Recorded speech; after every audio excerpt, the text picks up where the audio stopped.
Justice পাওয়ার জন্য সংখ্যাগরিষ্ঠ মুসলমানের দেশে অবশ্যই আল্লাহর যে বিধান পবিত্র কোরআনের দিকে আমাদেরকে রুজু করতে হবে। এই আন্দোলন সফলতার পরে আমরা দেখছি এখন অল্প সময়ের ভিতরে দুনিয়ার যত দাবি আছে সব মেনে নিতে হবে। তা অবশ্যই বহু মানুষ বঞ্চিত আছেন।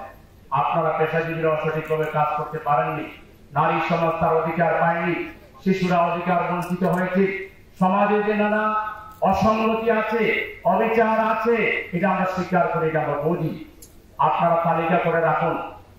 ইনশাআল্লাহ আমাদের ছাত্র সমাজের এই যে বিপ্লব, এই যে বিজয়, এই বিজয়ের ধারাবাহিকতায় আগামী যে নির্বাচিত সরকার হবে, এই সরকার আমাদের জনগণের প্রত্যেকটা দাবিকে অগ্রাধিকার ভিত্তিতে বাস্তবায়ন করতে হবে।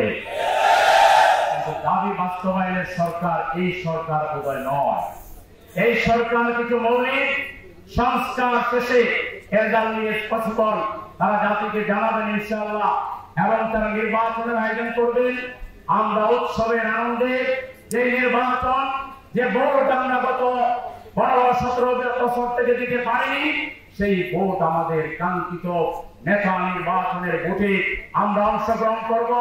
জাতি সঠিক সিদ্ধান্ত নিবে এবং যে দল বা যারা নির্বাচিত হবে সেই নির্বাচিত সরকারের কাছে আমরা সব দাবি দেওয়া পেশ করব।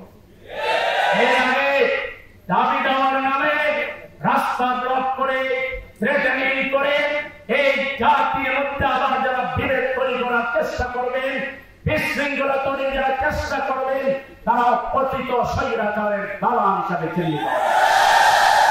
আপনাদের বংশবৎ কিছু অলরেডি দুঃসাহস স্পর্ধা তাকে বলে সচিবালয় ঘেরাও করে আমাদের ছাত্র নেতাদেরকে আহত করেছে।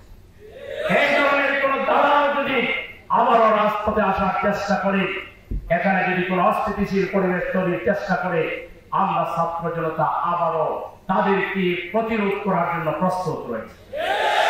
সম্মানিত উপস্থিতি, আজকে আমাদের উচিত হলো বিপ্লবটাকে ধারণ করা। আমাদের ছাত্র সমাজ একটা মাইল ফলক তৈরি করেছে, একটা মানদণ্ড তৈরি করেছে। তারা আমাদের আগামী বাংলাদেশের গাইডলাইন আমাদেরকে দিয়ে দিয়েছে। তারা বলেছে উই ওয়ান্ট জাস্টিস। এই জাস্টিস কিভাবে বাস্তবায়ন হতে পারে? ঘরে ঘরে এই জাস্টিস আছে, সমাজে আছে, রাষ্ট্রে আছে, কোন সেক্টরে নাই?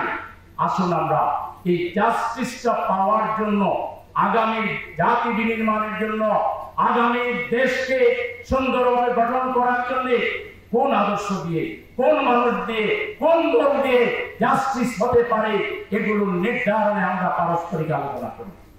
আমরা যেভাবে বিশ্বাস করি জাস্টিস পাওয়ার জন্য সংখ্যাগরিষ্ঠ মুসলমানের দেশে অবশ্যই আল্লাহর যে বিধান পবিত্র কোরআনের দিকে আমাদেরকে রুজু করতে হবে।